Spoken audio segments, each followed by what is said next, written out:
Hello friends, good morning. Welcome to one day exam target. आप सभी का आपके अपने चैनल वनडे एग्जाम टारगेट पर बहुत बहुत स्वागत है। फ्रेंड्स, यहाँ पर आप सभी की मॉर्निंग 6 बजे वाली करंट अफेयर की क्लास स्टार्ट हो चुकी है, तो आप लोग जल्दी जल्दी से क्लास को ज्वाइन कीजिए। बहुत ही इंपॉर्टेंट क्वेश्चन का कलेक्शन आपको यहाँ पर देखने को मिलेगा। हालांकि आप लोग एकदम से इनएक्टिव फॉर्म में आ चुके हैं, बिल्कुल भी एनर्जी आप में बची नहीं रही है पढ़ने के लिए।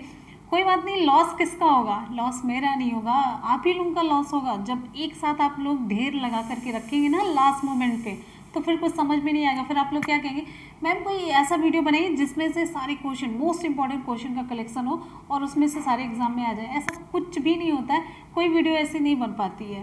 तो एग्ज़ाम जो होता है वो दूसरों यानी कि एग्जामिनर के ऊपर डिपेंड करता है वो किस तरीके का क्वेश्चन देते हैं। क्लियर है? तो ऐसा कोई वीडियो नहीं होता है और ऐसा कोई ट्रिक नहीं होता है। मेहनत का, जॉब पाने का कोई ट्रिक नहीं होता, बस मेहनत होती है। तो शॉर्ट ट्रिक कोई भी नहीं होती, सिर्फ और सिर्फ मेहनत, लगन, आपकी ईमानदारी ही आपको अपने एम की तरफ लेकर जाती है, अपने लक्ष्य की तरफ लेकर के जाती है। शॉर्ट ट्रिक किसी भी चीज़ की कुछ नहीं है। जो शॉर्ट ट्रिक पर चलते हैं वो कभी सफल नहीं हो पाते।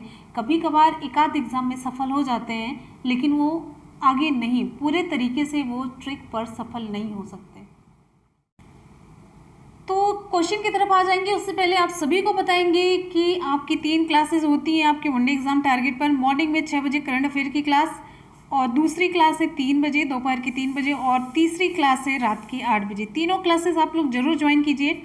और आपको यहाँ पर एक जानकारी दे देते हैं, आपका एक न्यू चैनल है मुनमुन ब्लॉग करके, जिस पे हम लोग एंजॉयमेंट करते हैं, थोड़ी सी क्रिएटिविटी होती है उस चैनल पर, मुनमुन ब्लॉग। उसके लिंक हम आपको नीचे डिस्क्रिप्शन बॉक्स में दे देंगे, तो वहाँ पर जाइएगा और ज़रूर देखिएगा। ठीक है? तो क्वेश्चन आप सभी की स्क्रीन पर है। हाल ही में किस राज्य की पुलिस के द्वारा स्पंदन अभियान शुरू किया गया? विकल्प कौन सा सही होगा? Important question. ऑप्शन सही हो जाता है बी, छत्तीसगढ़। छत्तीसगढ़ राज्य की पुलिस के द्वारा स्पंदन अभियान शुरू किया गया। किसके लिए शुरू किया गया, क्यों शुरू किया गया? तो छत्तीसगढ़ पुलिस ने अपने कार्मिकों के मानसिक तनाव और डिप्रेशन को शांत करने के लिए, उसकी जांच करने के लिए और उनके लिए परामर्श सत्र, संगीत और योग थेरेपी की व्यवस्था करने के लिए अभियान शुरू किया है। उस अभियान का नाम है स्पंदन अभियान। मिले इस अभियान का उद्देश्य पुलिस बल को डिप्रेशन और तनाव, किससे? डिप्रेशन और तनाव से बचाना है। क्लियर है? अब यहाँ पर बात आ जाती है छत्तीसगढ़ की, तो छत्तीसगढ़ से रिलेटेड इंपॉर्टेंट फैक्ट जान लेते हैं। अब यहाँ पर हम लोग मैप में देखते हैं छत्तीसगढ़, ये रहा आपका छत्तीसगढ़। अब छत्तीसगढ़ से सबसे पहले ये देखते हैं सटे हुए राज्य कितने हैं। इंपॉर्टेंट क्वेश्चन ये आपके एग्जाम में पूछा जाता है, और ये क्वेश्चन जो सटे हुए राज्य हैं उनकी राजधानियाँ, कितने राज्य सटे हुए, ये आप जब तक मैप नहीं देखेंगे तब तक क्लियर नहीं जान पाएंगे। ये मैप देखेंगे छत्तीसगढ़ और फिर ये क्लास सुने रहेंगे, और ये पूरी इमेज, ये पूरा स्क्रीन आपके माइंड में चलता रहेगा। ठीक है? अब यहाँ पर देखिए, ये रहा छत्तीसगढ़। छत्तीसगढ़ ये मध्य प्रदेश से अलग हुआ राज्य है। छत्तीसगढ़ की राजधानी पहले ये जानिए रायपुर है, और इससे सटे हुए राज्य कितने हैं गिनते जाइएगा। इससे सटा हुआ राज्य पहला उड़ीसा, उड़ीसा की राजधानी है भुवनेश्वर। दूसरा राज्य यहाँ पे कौन सा सटा हुआ है? तेलंगाना। तेलंगाना दूसरा राज्य जिसकी राजधानी है हैदराबाद। दूसरा राज्य, पहला उड़ीसा, दूसरा हो गया तेलंगाना। यहाँ पे देखिए थोड़ा सा टच कर रहा है आंध्र प्रदेश, ये तीसरा राज्य आंध्र प्रदेश। ठीक? चौथा यहाँ पे देखिए, चौथा राज्य ये है महाराष्ट्र जिसकी राजधानी है मुंबई। पांचवा राज्य यहाँ पर देखिए मध्य प्रदेश जिसकी राजधानी है भोपाल। छठा राज्य यहाँ पे देखिए यूपी है जिसकी राजधानी है लखनऊ। यहाँ पे थोड़ा सा टच कर रहा है। क्लियर है? अब यहाँ पे देखिए, और ये कितने राज्य हो गए? एक उड़ीसा, दूसरा हो गया आंध्र प्रदेश, तीसरा तेलंगाना, चौथा महाराष्ट्र, पांचवा मध्य प्रदेश, छठा उत्तर प्रदेश, और यहाँ पे एक राज्य है झारखंड। तो पूरे 7 स्टेट हैं जिसकी सीमा छत्तीसगढ़ से टच करती है। भारत के 7 राज्य ऐसे हैं जिनकी सीमा छत्तीसगढ़ से टच करती है। छत्तीसगढ़ मैप से रिलेटेड एक क्वेश्चन बहुत पूछा जाता है, ध्यान दीजिएगा। पूछा जाता है निम्नलिखित में से कौन से राज्य की सीमा छत्तीसगढ़ से नहीं लगती? विकल्प में रहेगा एक उत्तर प्रदेश, दूसरा मध्य प्रदेश, तीसरा झारखंड, चौथा बिहार। तो आप लोग ध्यान देंगे यहाँ पे देखिए बिहार, माइंड में तो आपको लगेगा छत्तीसगढ़ के बगल बिहार है, लेकिन यहाँ पे देखिए ये यहाँ पे सीमा ये बिहार की नहीं टच करती छत्तीसगढ़ से। क्लियर है? छत्तीसगढ़ इंडिया का 9वां बड़ा राज्य है जिसकी सीमा 7 राज्यों से लगती है और इसे धान का कटोरा, राइस बॉल ऑफ इंडिया कहते हैं। धान का कटोरा, यहाँ पर धान की पैदावार ज़्यादा होती है। और इम्पॉर्टेंट फैक्ट देख लेते हैं। इस राज्य का गठन कब हुआ? 1 नवंबर 2000 को इस राज्य का गठन हुआ। वर्तमान में इसके राज्यपाल कौन है? अनुसुईया उइके हैं और मुख्यमंत्री भूपेश बघेल। विधानमंडल एक सदनी है जिसमें विधानसभा में 90 सीटें हैं, राज्यसभा में 5 सीटें हैं और लोकसभा में 11 सीटें हैं। यहाँ के मुख्य राष्ट्रीय उद्यान देखते हैं जहाँ से आपके एग्जाम में क्वेश्चन खूब पूछा जाता है। इंद्रावती राष्ट्रीय उद्यान कहाँ पर है? छत्तीसगढ़ में। कांगेर घाटी राष्ट्रीय उद्यान छत्तीसगढ़ में। गुरु घासीदास राष्ट्रीय उद्यान छत्तीसगढ़ में। और छत्तीसगढ़ को धान का कटोरा भी कहते हैं, राइस बॉल ऑफ इंडिया भी कहते हैं। ठीक है। यहाँ की मुख्य नदी, अगर हम मुख्य नदी की बात करते हो तो यहाँ की मुख्य नदी है महानदी। यहाँ की जो मुख्य नदी है वो महानदी है और हसदो एक नदी है, हसदो, जो कि महानदी की सहायक नदी है। और दूसरी नदियों में रिहंद नदी है, इंद्रावती है, अरपा है, विश्वनाथ। रिहंद और इंद्रावती भी खूब पूछी जाती हैं। यहाँ पर चावल की व्यापक खेती होने की वजह से इसे धान का कटोरा कहते हैं। और राज्य में सबसे ऊंचा स्थान कौन सा है? राज्य का सबसे ऊंचा स्थान है गौरतला। क्वेश्चन है, हाल ही में वर्चुअल ग्लोबल वैक्सीन समिट 2020 की मेजबानी किसने की? तो विकल्प यहाँ पर कौन सा सही होगा? विकल्प यहाँ पर सही हो जाता है ए, ब्रिटेन के द्वारा की गई। वर्चुअल ग्लोबल वैक्सीन समिट 2020 की मेजबानी ब्रिटेन के द्वारा की गई, मेनली ब्रिटेन के प्रधानमंत्री के द्वारा। ब्रिटेन के प्रधानमंत्री कौन है? तो ब्रिटेन के प्रधानमंत्री हैं बोरिस जॉनसन। बोरिस जॉनसन है ब्रिटेन के प्रधानमंत्री और ब्रिटेन के द्वारा ही वर्चुअल ग्लोबल वैक्सीन समिट 2020 की मेजबानी की गई। और इस समिट में भारत ने भी हिस्सा लिया। तो भारत का प्रतिनिधित्व किसने किया? भारत का प्रतिनिधित्व किया हमारे प्रधानमंत्री नरेंद्र मोदी ने। क्लियर है? और इस वर्चुअल ग्लोबल वैक्सीन समिट में बिजनेस लीडर्स, सिविल सोसाइटी, सरकार के मंत्रियों, संयुक्त राष्ट्र एजेंसियों, राष्ट्रीय अध्यक्षों और देश के नेताओं सहित पूरे 50 से अधिक देशों ने भाग लिया था। और यहाँ पर एक इम्पॉर्टेंट बात बताते हैं, ये जो वर्चुअल समिट हुआ तो इसके दौरान भारत ने अंतर्राष्ट्रीय टीकाकरण सहयोग के लिए 15 मिलियन अमेरिकी डॉलर का योगदान दिया। कितना? 15 मिलियन अमेरिकी डॉलर। 15 मिलियन अमेरिकी डॉलर का योगदान किसने दिया? भारत ने दिया। अगले क्वेश्चन पर हम आ जाते हैं। नेक्स्ट हमारा क्वेश्चन है, हाल ही में मेरा वेतन एप्लीकेशन किस सरकार के द्वारा लॉन्च किया गया? किस राज्य की सरकार के द्वारा या केंद्र शासित प्रदेश के द्वारा? तो विकल्प यहाँ पर सही हो जाता है मेरा वेतन। ये एप्लीकेशन लॉन्च किया गया, ऑप्शन बी सही हो जाता है, केंद्र शासित प्रदेश जम्मू और कश्मीर के द्वारा। जम्मू और कश्मीर के उपराज्यपाल कौन है? गिरीश चंद्र मुर्मू। मेरा वेतन एप्लीकेशन का मुख्य उद्देश्य क्या है? इसका मुख्य उद्देश्य है कर्मचारियों को वेतन संबंधी जानकारी प्राप्त हो सके। कर्मचारी को वेतन कब आ रहा है कब नहीं, इसकी पूरी जानकारी इस एप्लीकेशन के द्वारा प्राप्त हो सके। क्लियर है? बात आ जाती है यहाँ पर जम्मू कश्मीर की। तो जम्मू कश्मीर के बारे में इंपॉर्टेंट फैक्ट जान लेते हैं। और अब ये भी जानिए कि जो पहले ये एक प्रदेश था अब 2 केंद्र शासित प्रदेश में बटा है। कब बटा, किसके तहत बटा? तो ये जानिए 5 अगस्त को केंद्र सरकार ने जम्मू कश्मीर पुनर्गठन बिल ला करके राज्य को 2 केंद्र शासित प्रदेशों में बांट दिया था। और ये बिल लागू कब से हुआ, प्रभावी कब से हुआ? तो ये बिल 30 अक्टूबर, कब से? 30 अक्टूबर 2019 से रात 12 बजे से ये प्रभावी हो गया। यानी कि एक प्रदेश से 2 केंद्र शासित प्रदेश फाइनल हो गया।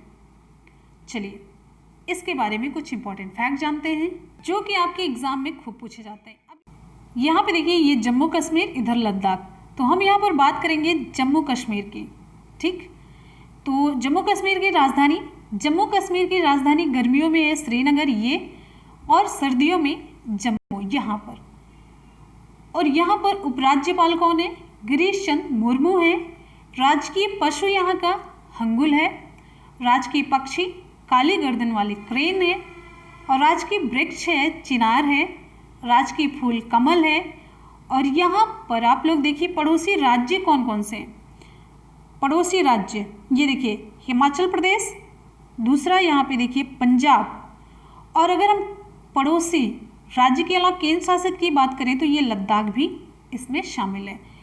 राज्य हिमाचल प्रदेश और पंजाब, साथ साथ में एक केंद्र शासित प्रदेश है लद्दाख। ठीक है, चलते हैं नेक्स्ट पॉइंट पे। यहाँ का एक लोक नृत्य बहुत पूछा जाता है, ये है लोक नृत्य यहाँ का राउफ पूछा जाता है। राउफ जम्मू कश्मीर का लोक नृत्य, ये राउफ ज़्यादा पूछा जाता है, ध्यान दीजिएगा, ये इंपॉर्टेंट है इसमें से। और है इसमें दुमहल और दांडी नाच। राउफ लेकिन बहुत ज़्यादा पूछा जाता है। यहाँ की नदियाँ हैं चिनाब, झेलम, सिंधु और झीलें।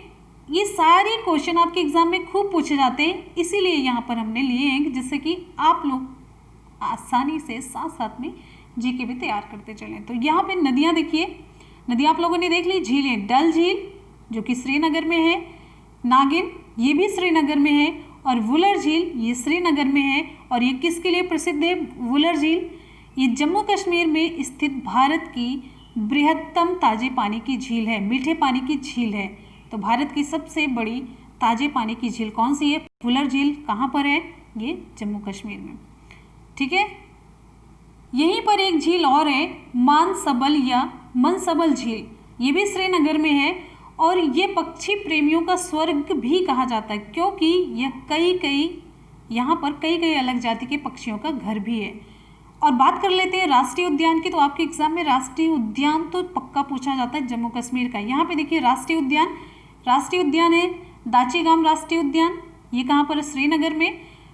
सलीम अली नेशनल पार्क, ये भी आपका जम्मू कश्मीर में। गुलमर्ग वन्य जीव अभ्यारण्य, ये भी कहाँ पर है? जम्मू कश्मीर में। ये खूब पूछे जाते हैं, जितने भी पॉइंट आप लोगों ने यहाँ पे देखे सभी एग्जाम में आपके बहुत ही ज़्यादा पूछे जाते हैं। बात कर लेते हैं यहाँ पे बांध की, तो बांध से क्वेश्चन ना आए ऐसा हो ही नहीं सकता। तो यहाँ पे देखिए बगलिहार बांध, ये किस नदी पर है? चिनाब नदी पर। दुल्हस्ती बांध, ये भी चिनाब नदी पर है। सलाल बांध, ये भी चिनाब नदी पर। ये तीनों बांध बहुत ज़्यादा पूछे जाते हैं। और एशिया का सबसे बड़ा ट्यूलिप उद्यान, ये कहाँ पर है? ये भी जम्मू कश्मीर राज्य में ही स्थित है। क्लियर है?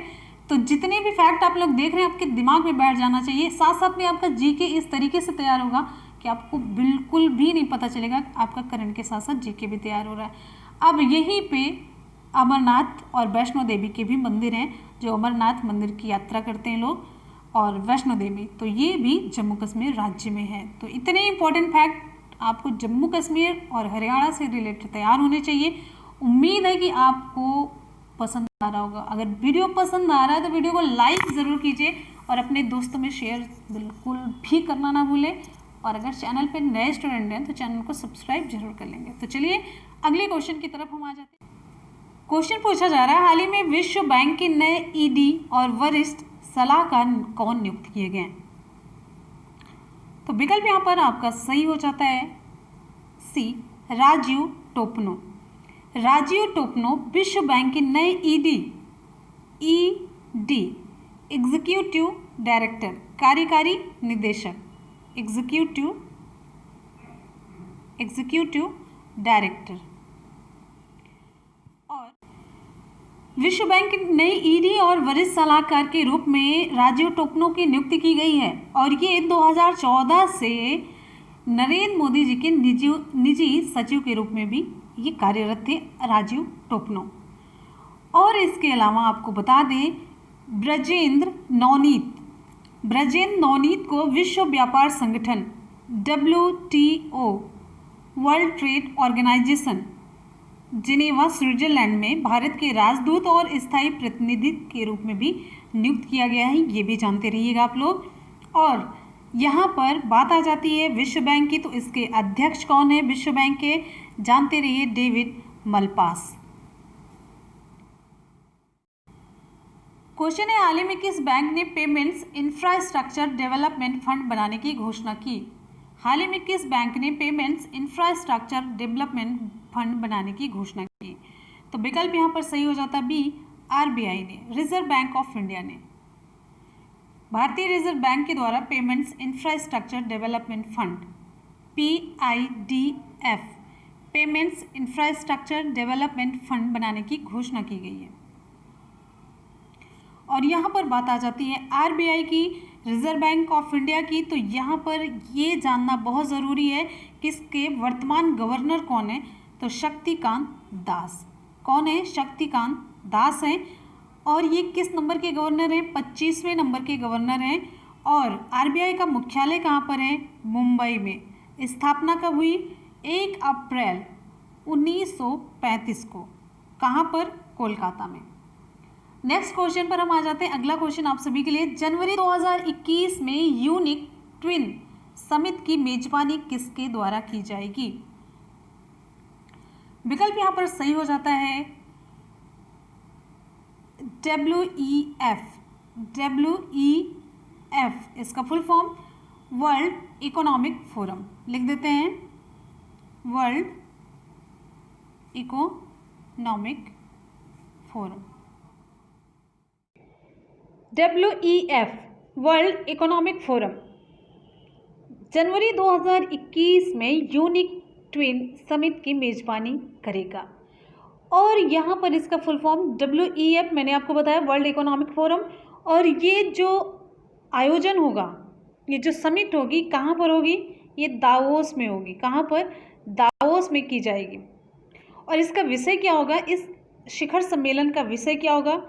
लिख देते हैं, नोट कर लीजिए, द ग्रेट रिसेट। ये विषय होगा। और कहाँ पर होगा? दावोस में होगा। मेजबानी कौन करेगा? वर्ल्ड इकोनॉमिक फोरम करेगा।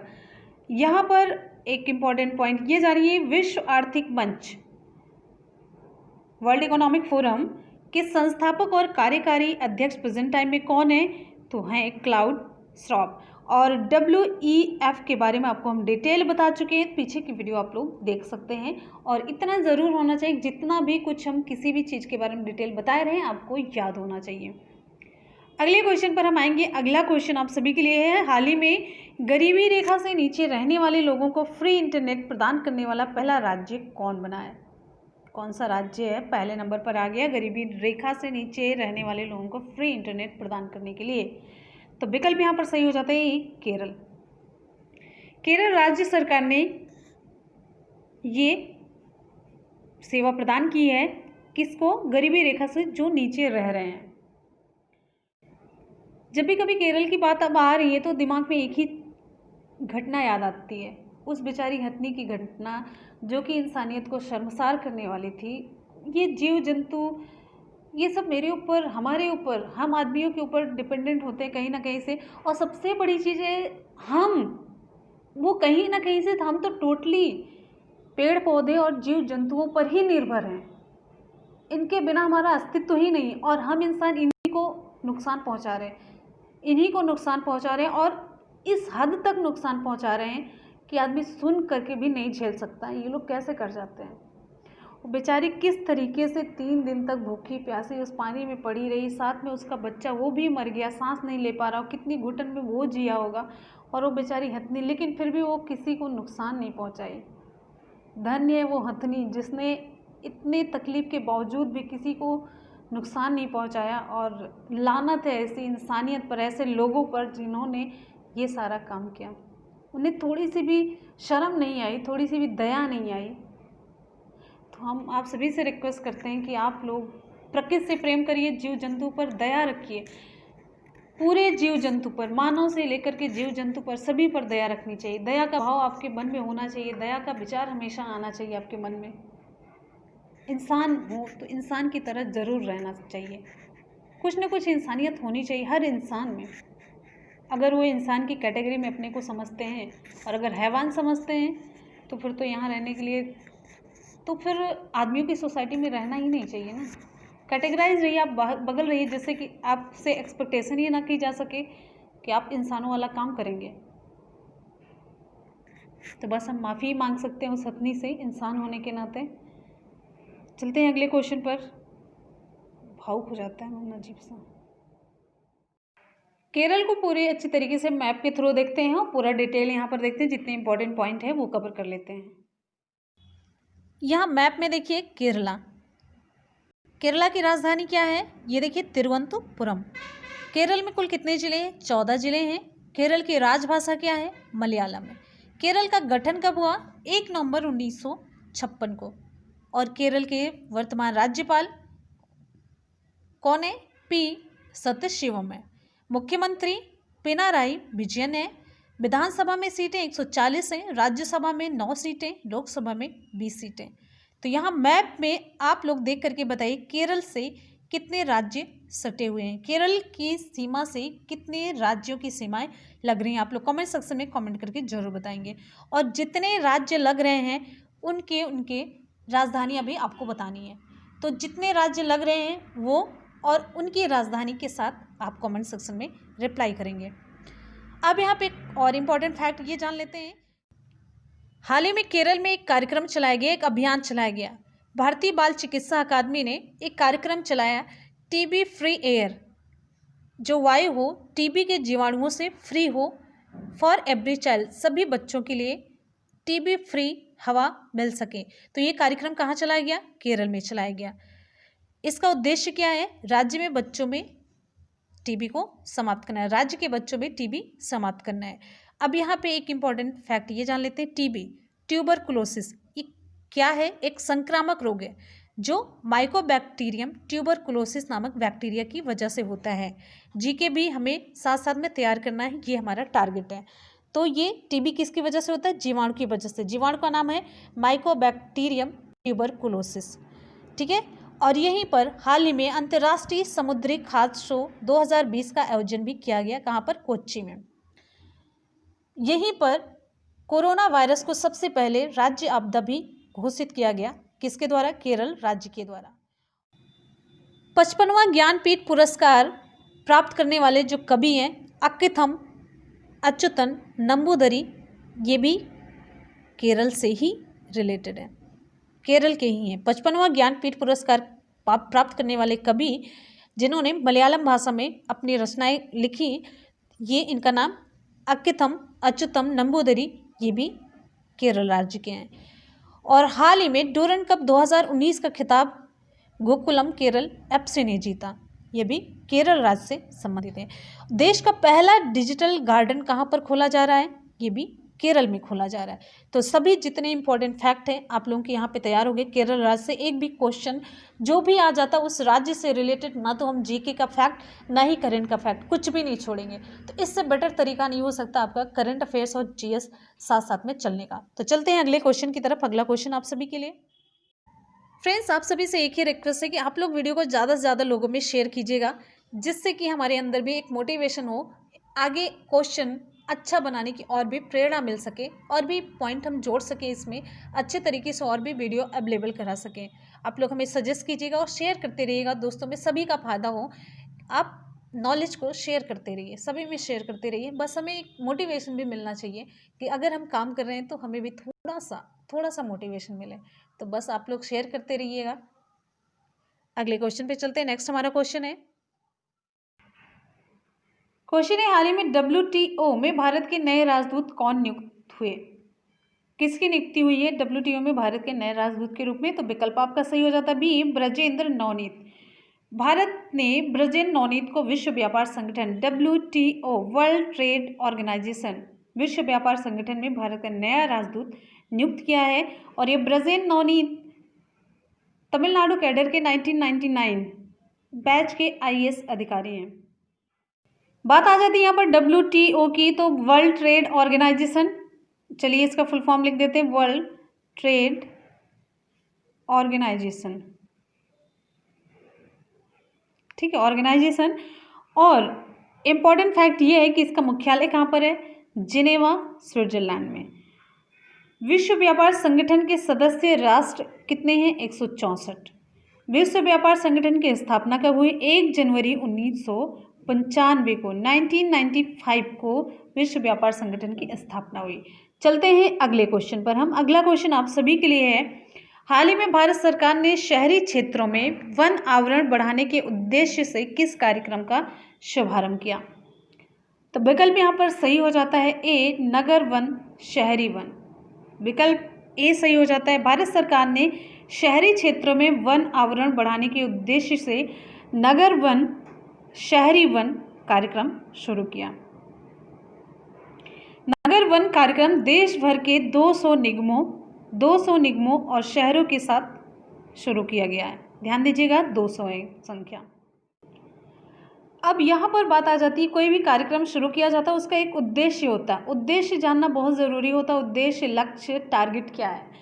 तो इसका लक्ष्य है, इसका उद्देश्य अगले 5 वर्षों में पूरे भारत में 200 शहरी वन विकसित करना है, जिसमें लोगों की भागीदारी और वन विभाग, नगर निकाय, गैर सरकारी संगठन, निगमों और स्थानीय नागरिकों के बीच समन्वय स्थापित करना, ये सारी चीज़ें शामिल हैं।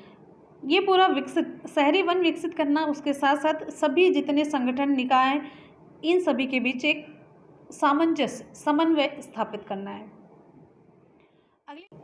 फ्रेंड्स, यहाँ पर आज के करंट अफेयर के क्वेश्चन हो जाते हैं, कंप्लीट कर लेते हैं एक बार जल्दी से सुपरफास्ट रिवीजन। क्वेश्चन है, हाल ही में किस राज्य की पुलिस के द्वारा स्पंदन कार्यक्रम अभियान शुरू किया गया? तो विकल्प आपका यहाँ पर सही हो जाएगा बी, छत्तीसगढ़। नेक्स्ट है, हाल ही में वर्चुअल ग्लोबल वैक्सीन समिट 2020 की मेजबानी किसने की? तो ऑप्शन सही हो जाता है, ब्रिटेन ने। नेक्स्ट है, हाल ही में मेरा वेतन एप्लीकेशन किस सरकार के द्वारा लॉन्च किया गया? तो विकल्प सही हो जाता है बी, जम्मू और कश्मीर। अगला हमारा क्वेश्चन है, हाल ही में विश्व बैंक के नए ईडी और वरिष्ठ सलाहकार कौन नियुक्त किए गए? तो विकल्प यहाँ पर सही हो जाता है option C, Rajiv Topno. Next है, किस बैंक ने पेमेंट्स इंफ्रास्ट्रक्चर डेवलपमेंट फंड बनाने की घोषणा की? तो विकल्प सही हो जाता है B, RBI, reserve bank of India के द्वारा। जनवरी 2021 में यूनिक ट्विन समिट की मेजबानी किसके द्वारा की गई? तो विकल्प यहाँ पर सही हो जाता है ये, WEF, वर्ल्ड इकोनॉमिक फोरम के द्वारा। अगला क्वेश्चन है, हाल ही में गरीबी रेखा से नीचे रहने वाले लोगों को फ्री इंटरनेट प्रदान करने वाला पहला राज्य कौन बना है? तो विकल्प सही हो जाता है ये, केरल।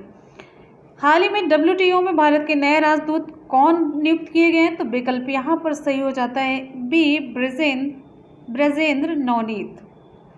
नेक्स्ट है, हाल ही में भारत सरकार ने शहरी क्षेत्रों में वन आवरण बढ़ाने के उद्देश्य से किस कार्यक्रम का शुभारंभ किया? तो विकल्प यहाँ पर सही हो जाता है, नगर वन शहरी वन कार्यक्रम का शुभारंभ किया गया।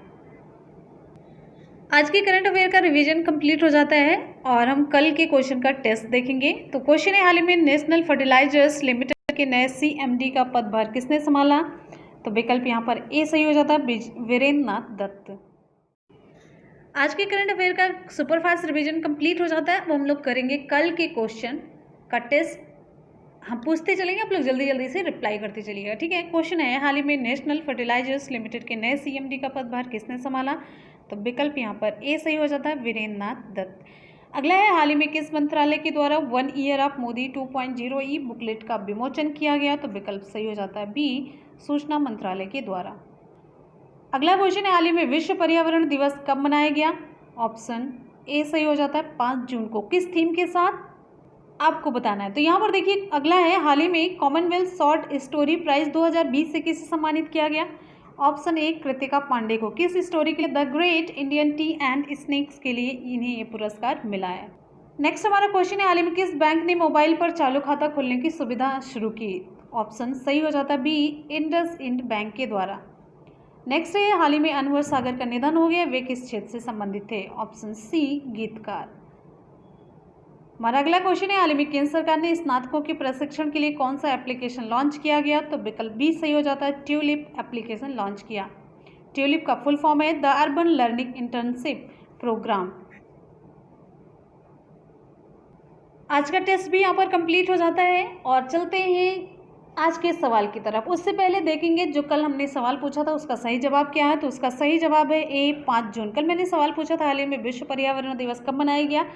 5 जून को, और विश्व पर्यावरण दिवस हमेशा हर साल 5 जून को मनाया जाता है विश्व स्तर पर। इस बार विश्व पर्यावरण दिवस की थीम क्या थी? तो बायोडाइवर्सिटी इस बार की थीम थी। 2020 को बायोडाइवर्सिटी यानी कि जैव विविधता की थीम पर मनाया गया। और विश्व पर्यावरण दिवस को संयुक्त राष्ट्र द्वारा प्रोत्साहित किया जाता है। और वर्ष 2020 में कोलंबिया विश्व पर्यावरण दिवस की मेजबानी किया। विश्व पर्यावरण दिवस 2020 की मेजबानी किसके द्वारा की गई? कोलंबिया के द्वारा। और 2019 में किसके द्वारा मेजबानी की गई थी? चीन के द्वारा की गई थी। चलते हैं हम आज के सवाल की तरफ। आज का सवाल है, हाल ही में किस राज्य की पुलिस के द्वारा स्पंदन अभियान शुरू किया गया? आपको जल्दी से बताना है, कमेंट सेक्शन में रिप्लाई करना है कि कौन सा ऑप्शन सही होगा। और आप सभी लोग वीडियो को लाइक और शेयर ज़रूर करते रहिए। आप लोग बिल्कुल भी ना लाइक करते ना शेयर करते हैं, तो लाइक और शेयर ज़रूर करते रहिए। और जल्दी जल्दी से कमेंट सेक्शन में आपको रिप्लाई करना है, डिटेल में रिप्लाई करना है। और जैसा कि आपको मैंने बताया 3 क्लासेस आपकी चल रही है कंटिन्यू। मॉर्निंग में 6 बजे करंट अफेयर की क्लास, दोपहर के 3 बजे और रात के 8 बजे, तीनों क्लासेस चलती हैं वनडे एग्जाम टारगेट चैनल पर। और आपका एक न्यू चैनल है जिस पे कि हम लोग कुछ क्रिएटिविटी करेंगे, कुछ अच्छे तरीके से, मेनली उसका पर्पज़ है एंजॉयमेंट करना, अच्छे तरीके से लाइफ को जीना, डाउन टू अर्थ, बिना किसी दिखावटी के, सब कुछ अच्छे तरीके से। तो वो है मुनमुन ब्लॉग्स, ये मुनमुन ब्लॉग्स। इस पर आप लोग जाएंगे, लिंक हम आपको नीचे डिस्क्रिप्शन बॉक्स में दे देंगे, तो जाएंगे वहाँ पर आप हमें पाएंगे। और चैनल को सब्सक्राइब कर लीजिएगा, अपना प्यार दीजिएगा उस चैनल को भी। तो मिलते हैं फिर अगली वीडियो में, तब तक के लिए good bye and take care, love you all, thank you so much, bye bye, Jai Hind. बात आ जाती है यहाँ पर WTO की, तो वर्ल्ड ट्रेड ऑर्गेनाइजेशन। चलिए इसका फुल फॉर्म लिख देते हैं, वर्ल्ड ट्रेड ऑर्गेनाइजेशन, ठीक है, ऑर्गेनाइजेशन। और इम्पॉर्टेंट फैक्ट ये है कि इसका मुख्यालय कहाँ पर है? जिनेवा, स्विट्जरलैंड में। विश्व व्यापार संगठन के सदस्य राष्ट्र कितने हैं? 164। विश्व व्यापार संगठन की स्थापना कब हुई? 1 जनवरी 1995 को, 1995 को विश्व व्यापार संगठन की स्थापना हुई। चलते हैं अगले क्वेश्चन पर। हम अगला क्वेश्चन आप सभी के लिए है, हाल ही में भारत सरकार ने शहरी क्षेत्रों में वन आवरण बढ़ाने के उद्देश्य से किस कार्यक्रम का शुभारंभ किया? तो विकल्प यहाँ पर सही हो जाता है ए, नगर वन, शहरी वन। विकल्प ए सही हो जाता है। भारत सरकार ने शहरी क्षेत्रों में वन आवरण बढ़ाने के उद्देश्य से नगर वन, शहरी वन कार्यक्रम शुरू किया। नगर वन कार्यक्रम देश भर के 200 निगमों और शहरों के साथ शुरू किया गया है। ध्यान दीजिएगा, 200 है संख्या।